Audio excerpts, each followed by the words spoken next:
Good evening, everyone, and welcome to the Nick Delinski Show. This is Scott Kerker, along with Metamore head coach Nick Delinski. Coach,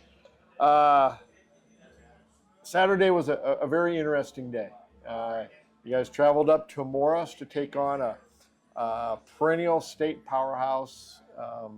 When I think of high school football, there's really like three towns I think of. You think of all these other towns or places that have 2 or 3 high schools, but Metamora, Geneseo, and Morris. It's one school towns, and the town kind of rallies around their high school sports teams, football, whatever. And those 3 towns all kind of are the same. They're very similar. Yeah, and then whoever won our game gets to play Geneseo, right? So when you talk about, those sort of towns and the history and all that sort of stuff, all 3 of those teams, heck, we got a drizzly, cold, rainy day, and we filled up what would be the original home bleachers of Morris until they flipped it. So we had a great crowd. They had they brought a good crowd too, and but no, those are all communities that really care about athletics in their school, right, and how you represent your town and all that sort of stuff. So I hope that we did a good job of representing our town and made our fans proud. But no, those are 3 names they're right there at the top of the list, and I like to continue to think that we're right there with them. I know we haven't had a whole lot of wins against them, and matter of fact, it's one really big one. We talked about that last week, but we were close, and we're getting closer, and we've talked about it, maybe between us personally, but just you want your kids to give all they got, and you want them to leave everything out on the field when it's all said and done, win or lose, and we definitely did that on Saturday. Oh, for sure.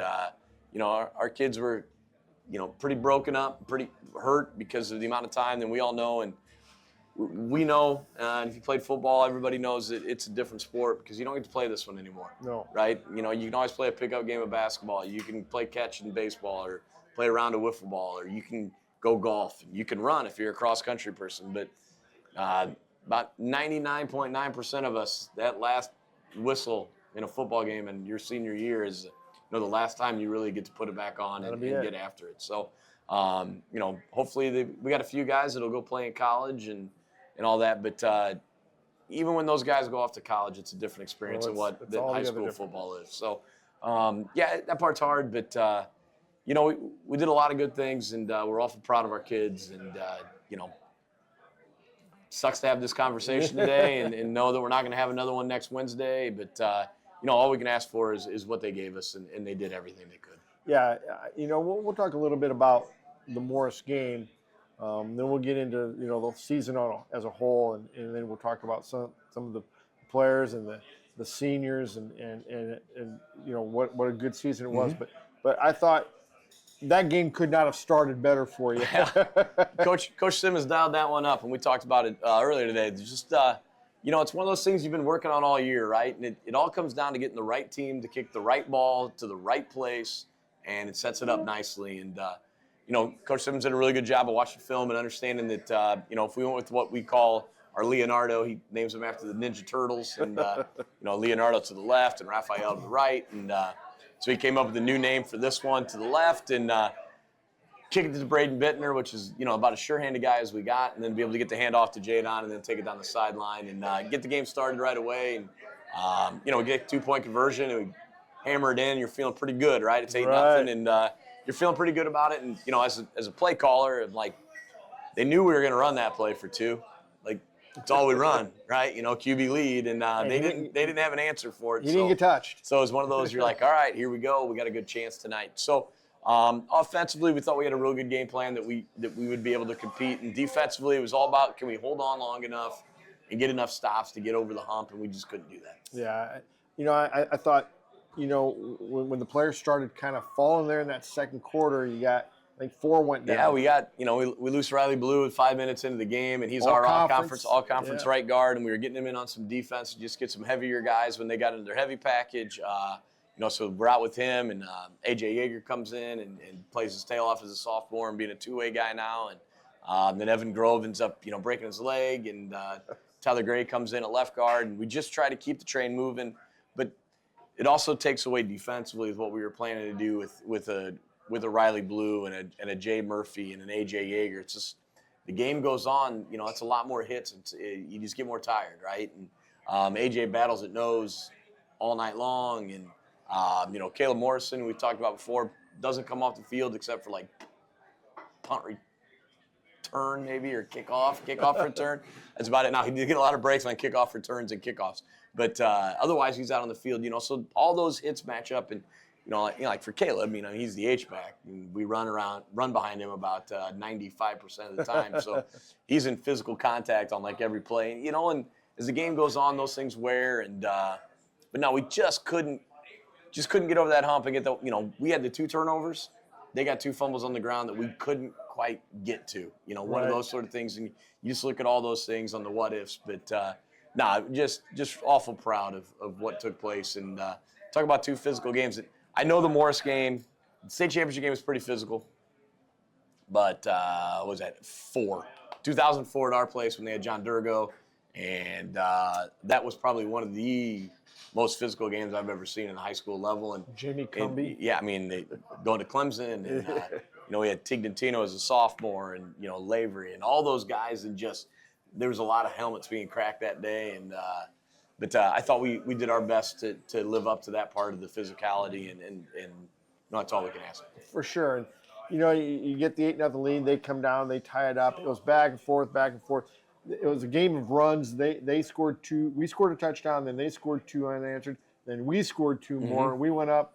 You know, you think we're going to have the momentum going into halftime, and then they returned the ensuing kickoff back for a touchdown. And you know, it only evened things up at 29 all. But you know, and not to say that the guys that you put in for the injured players didn't play well, because they did. Yeah. They played really well. I mean, it's what happens is, you know, it's just attrition over time. Like, those guys haven't played as many quarters. They haven't played as many minutes. They haven't got the same experience. Doesn't mean that they're not good players.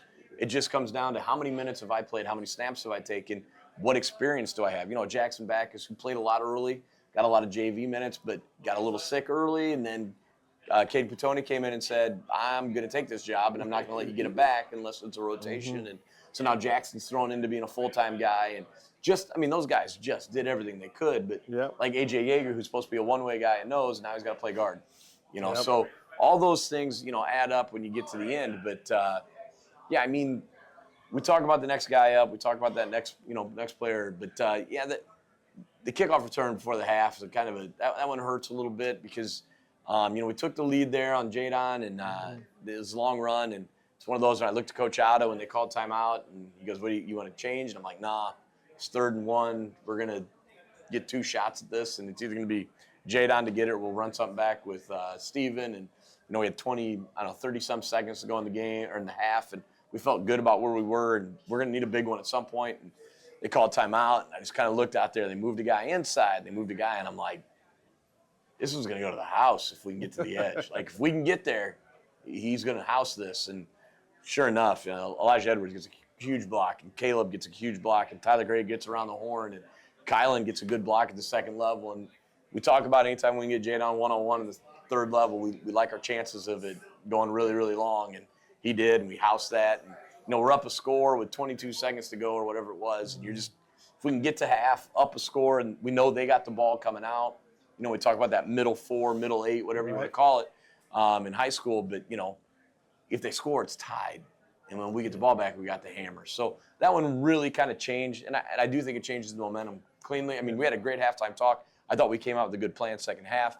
But if they're down a score, the conversation in their halftime room might be a little different than, hey, we got this score here. So and the momentum. Yeah, and I don't think they thought that the game was going to be tied at half either. You know, and we did. Like, we thought we had a good chance to battle with these guys, and we believe completely in each other and coaching staff and the kids. And, you know, we told them, there's about us in this circle that probably believes we got a chance to go up there and win, but nobody else is going to. And, you know, they just kept battling and just couldn't quite get the next play that we needed. When we talk about next play, we just couldn't get that stop. Yeah, that was the unfortunate part.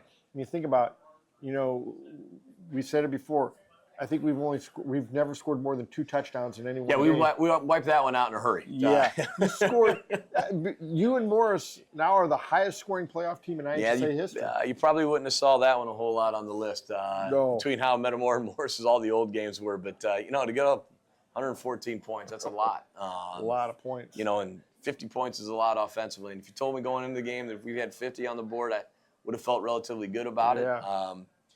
They probably said the same thing. If we got 64, we're going to feel pretty good about winning this one. But it's just one of those games that just kept going back and forth. And, they got one more stop than we did, and that was really the difference. Yeah, that was for sure the difference.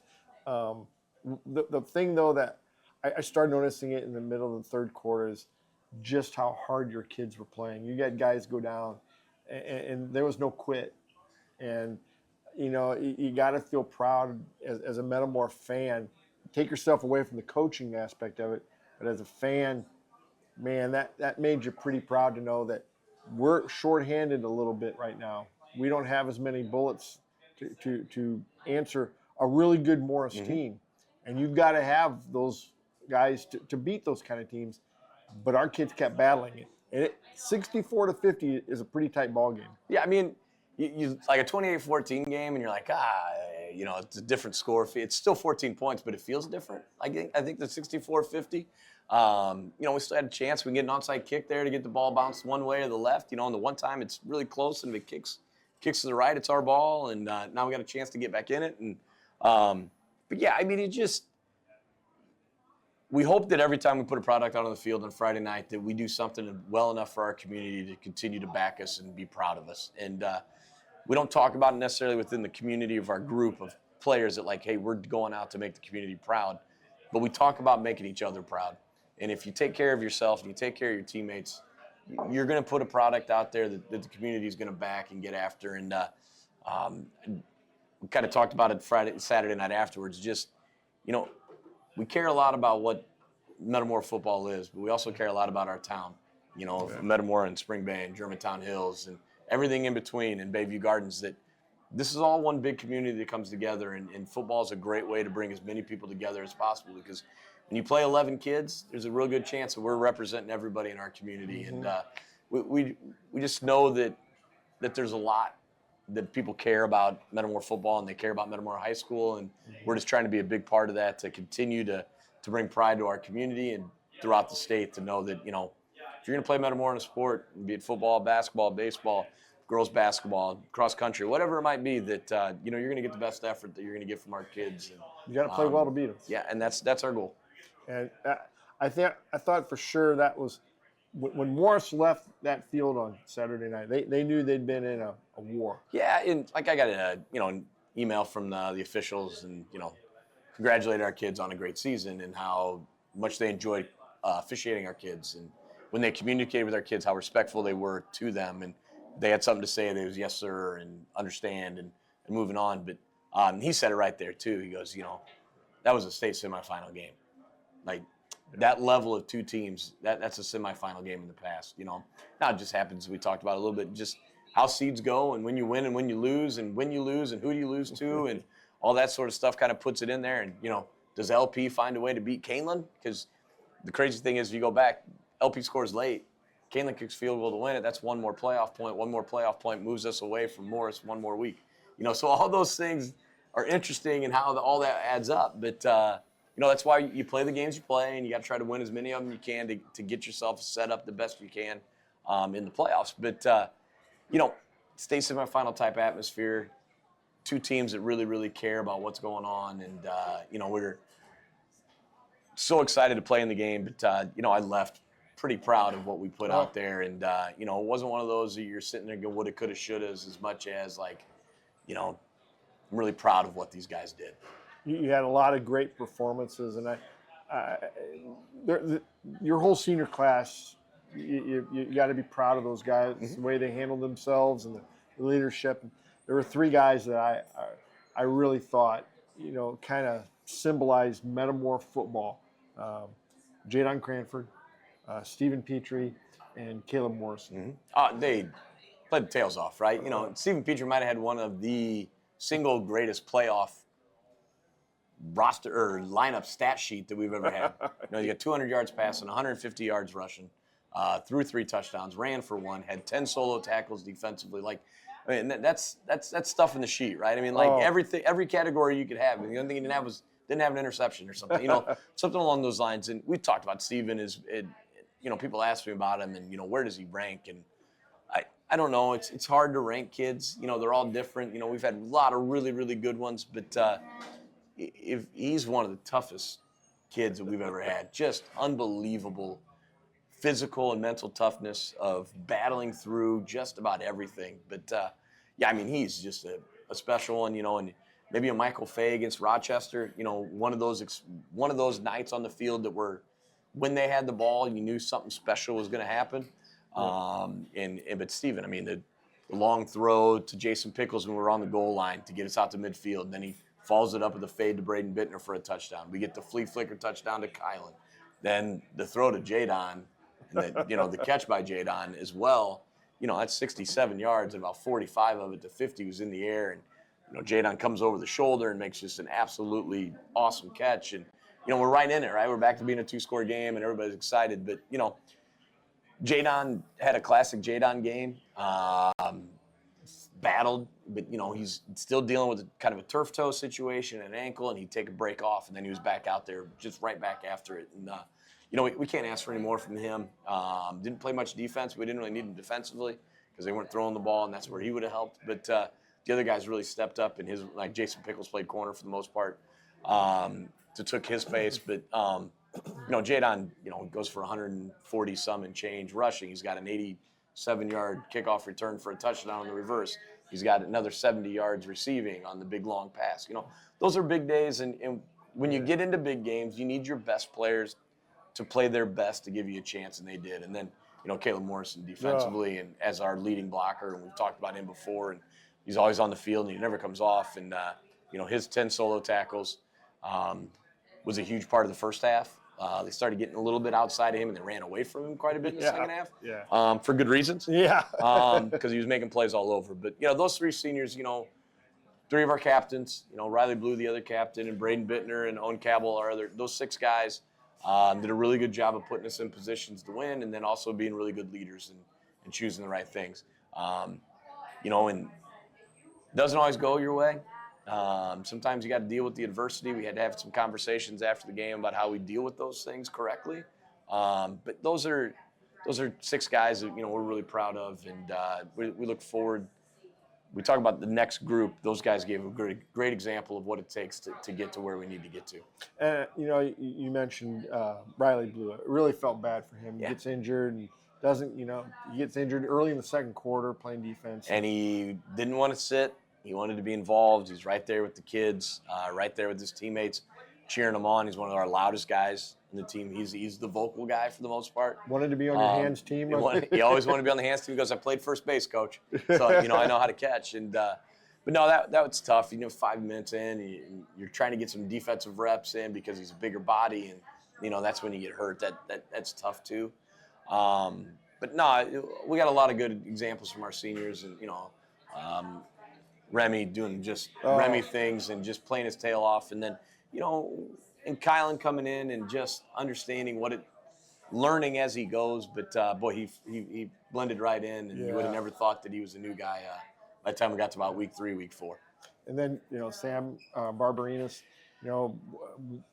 really made himself into a really good football player. And, he wasn't at 100%, and I think the second half he only played like maybe 1 or 2 plays. Yeah, I think he had the first series, and that was about it. And then hip came back. But the best thing about Sam is his maturity and growth from where he was as a junior to a senior. And, and a lot of it had to do with physical maturity, but also he grew up a lot. School attendance, great. Being accountable.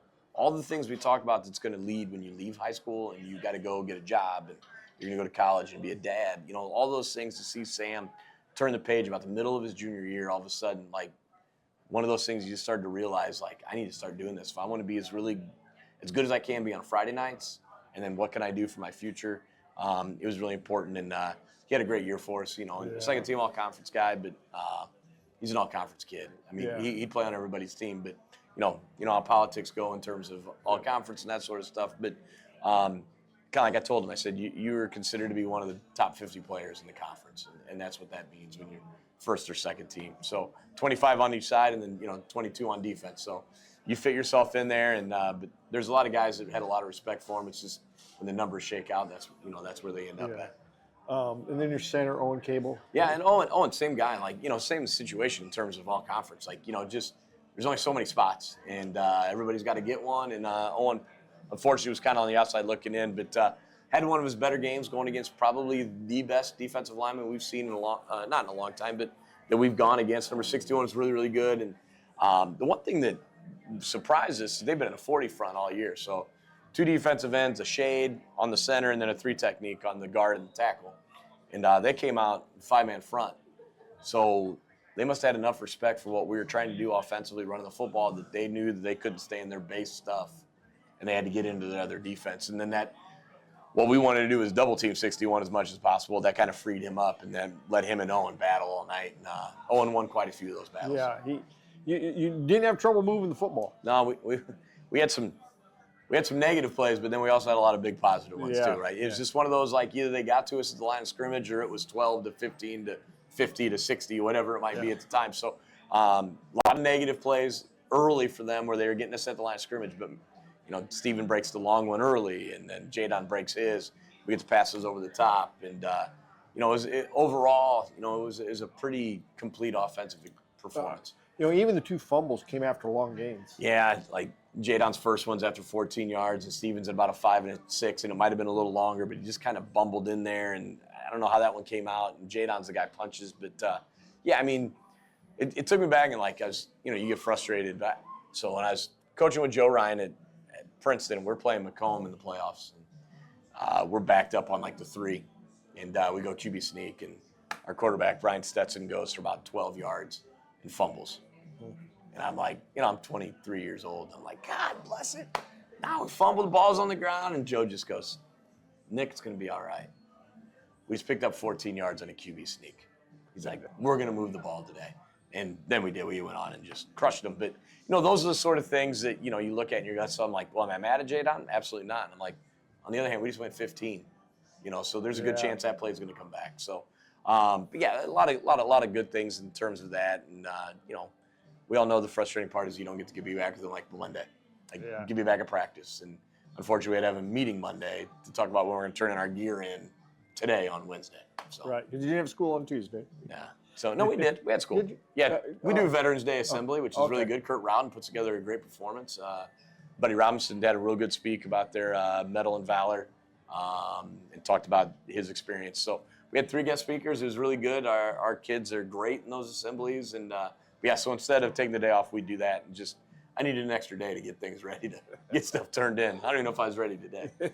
and it's tough. That's the double-edged sword of being a high school coach. Yeah. Yep. And those guys leave, and you don't get them back, right? In the NFL, they can sign a contract, and college, I think you can play until you're like 35 now with the new plans. But high school, you get them for 4, and then they graduate and move on. There's no redshirting either. No. You got to do that in like 7th grade now. Yeah. So you got a red shirt early. But Coach, the bad part was we lost. The good part was, I think you showed how much these kids have matured.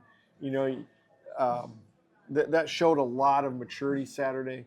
I don't know if I've ever been prouder of a team after a loss. Well, yeah, we don't like to say it after a loss. We like to be proud all the time. But yeah, you're right.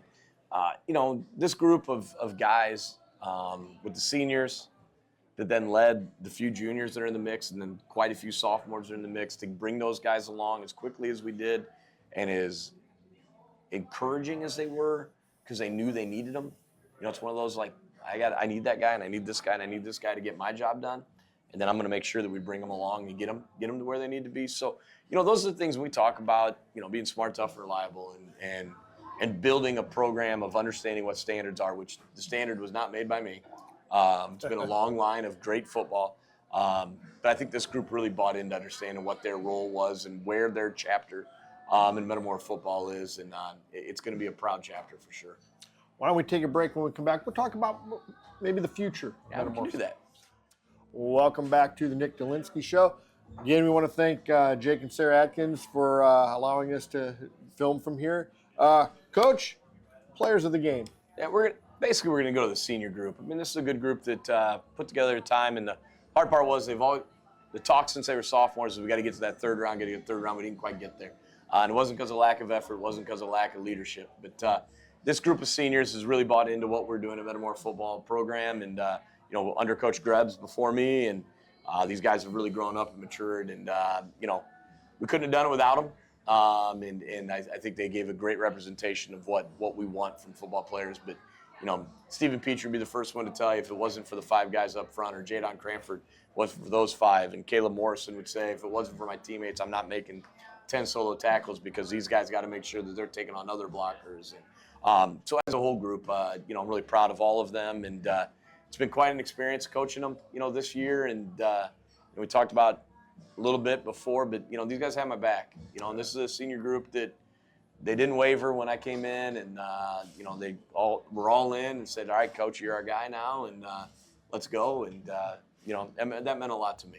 One of the guys we didn't really mention that I thought had a pretty good game, had a touchdown, was Braden Bittner. Yeah, I mean, and Braden's just been a steady receiver for us, and him, Kylan, I think they ended up almost the exact same number of catches, exact same. I think Braden ended up with one more touchdown. They had the same number of yards, and then he took every rep at corner and plays really, really good there. And just another captain that does his job, and we're proud of that too. But that senior group really, hopefully, has set another level of standard that what it takes to get in the weight room and what it's going to take in the off season, so we can get over the hump. And when we do, because we're going to.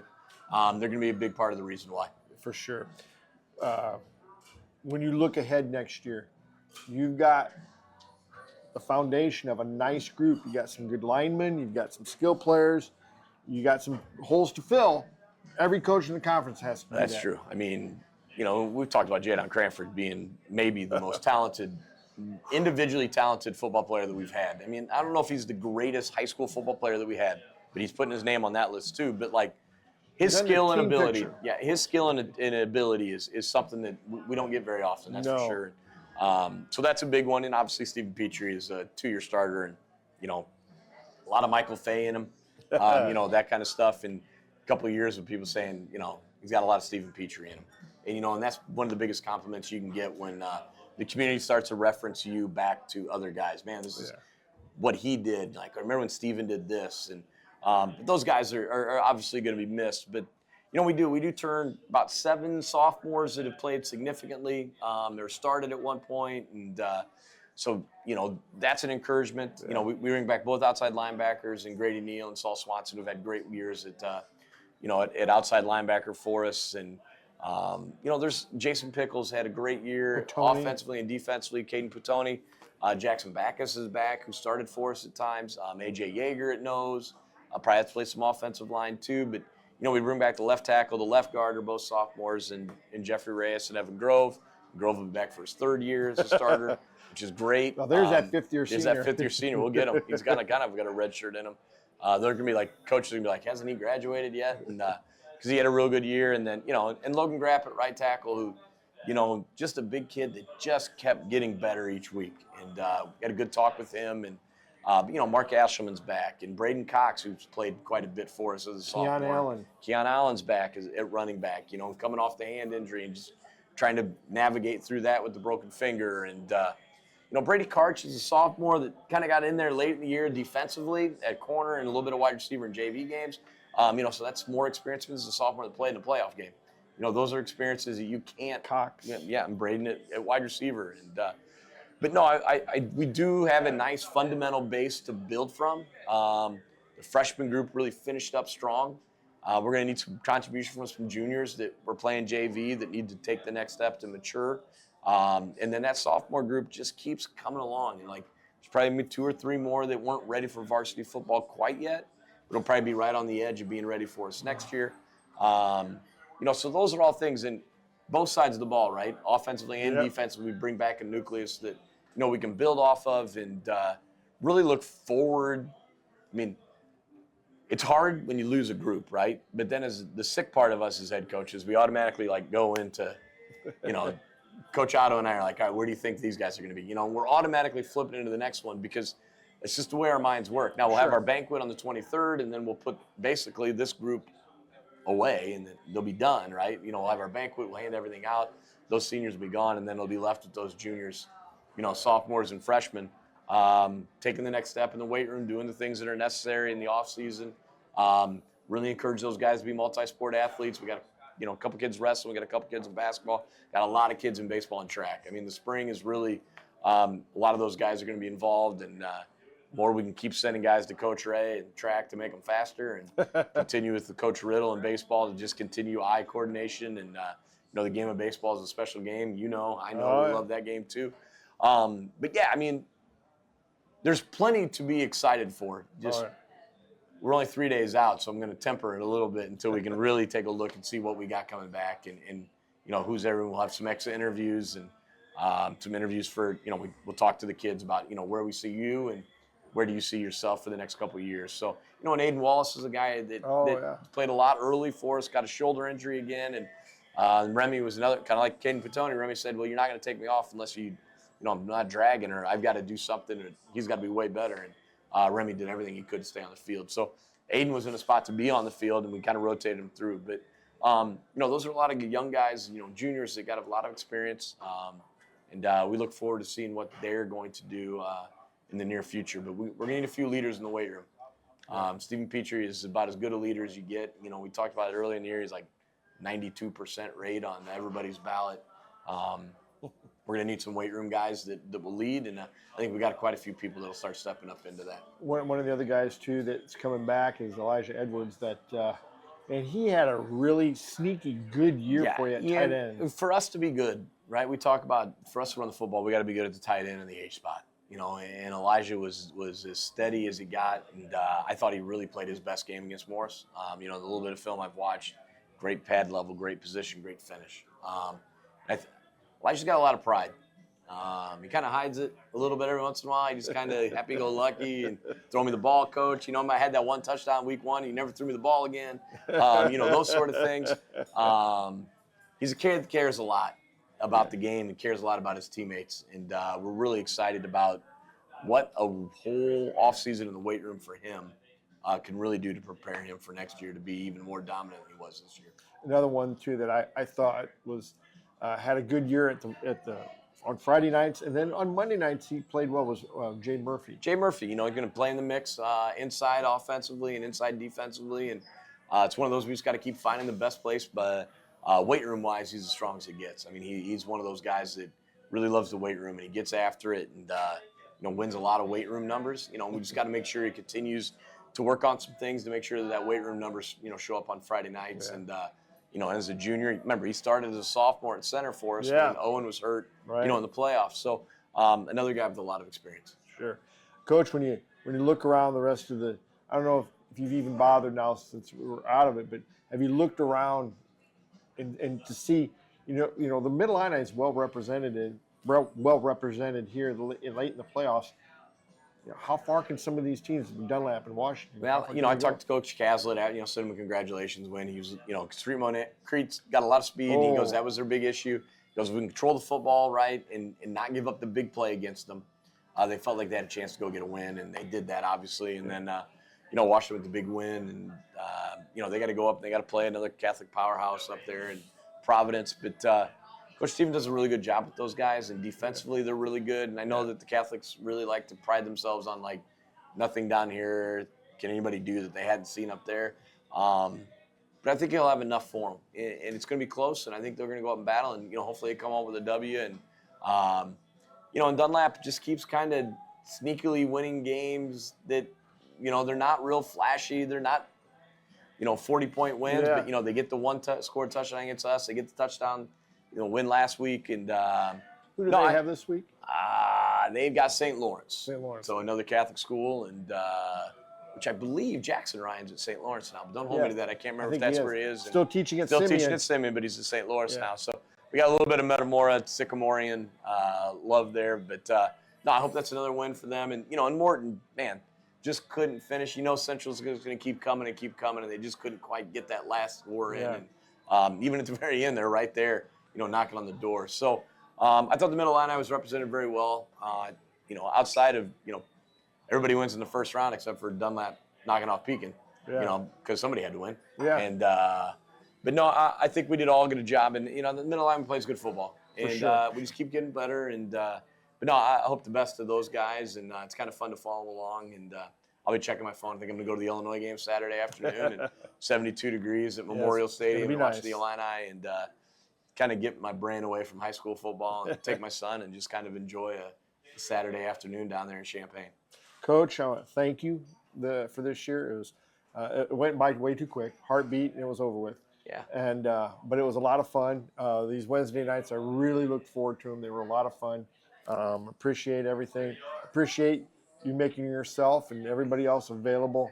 It's been a great year. It's been a great first year for you too. Yeah, we talked about it, Saturday night, that I probably underplayed the first year head coach thing a little bit more than it probably was. But no, it's really settled in on what your role is and what it is. And I'm extremely thankful for what you guys do. And I'd be remiss if I didn't say thanks to my wife, Holly, who, it's different. She knows it's the same, but it's different, Oh, yeah. She has to I have a little bit different role in terms of what my time commitment is. And, having my daughter down in school, and she sends me messages after the game because they're watching you guys on YouTube. And, my other daughter's a senior, and Charlie being a sophomore on the team is pretty special to get that opportunity to coach them. And then, it's pretty special that my mom and dad are still sitting in the same spot since 1995. New bleachers, right? But the same spot, and they're at every game. And I couldn't do it without them and their support. But what you guys do for us and in our community and allowing this to happen, and as much as I give you a hard time, love you to death, and we've grown up. You're slightly older than me, slightly older than me, but since I was a young guy, you've been around. Baseball and Legion baseball and all that sort of stuff, and it means a lot to us that you guys are still caring enough that we want to keep doing this, and I'm really thankful for the community administration. All those guys that are at the games, and Jared Hart, the amount of time that he puts in, and Charlie Zimmerman, who's as good a support as principal as you can ask for, and our assistant principal Dave Webb and Hodel, and then Sean O'Loughlin is being the head guy in all this, and giving me this opportunity to take this program and hopefully continue to make the community proud, make the school proud, and we got a lot of great supporters out there that do a lot for us behind the scenes. The parent club is unbelievable in terms of getting us our meals Friday nights, and Saturday morning we have breakfast, and they also got snacks for us, and the lunch, we got up to Morris, and you can't do it without them. Yep. And they talk about it takes a village, but it does, and the support we get is unbelievable. And we talked about how special this place is, and I know how special it is, and we agree. And but no, I'm just so thankful for this opportunity, and we talk about the Metamora football program being a family, and it's more than just the kids out on the field. And once you turn your birds in or put your birds on, or you're a part of this in some other way, it's all one big family, and that's how we grow. And doesn't mean we always get along, but but the families are family. And in the end, you all come back together. Once a bird, always a bird. That's right, without a doubt. Coach, again, thank you. It was a fun year. It was a great year. Wish could have gone a little bit further, but that's the way it is. We'll be back, and we'll be strong. I guess we'll be back in August, and we'll do a little preview show, Yes. and we'll get her that way. And we got a lot to look forward to, and we're really excited. Sad about how this one ended, but not sad how it ended, but just sad that we got to lose these seniors and move them on, proud. and without a doubt. So, all right, Coach, thank you very much. I want to thank everybody for watching us this year, and there's more to come. That'll do it for the Nick Delinski show and the football season. Yeah.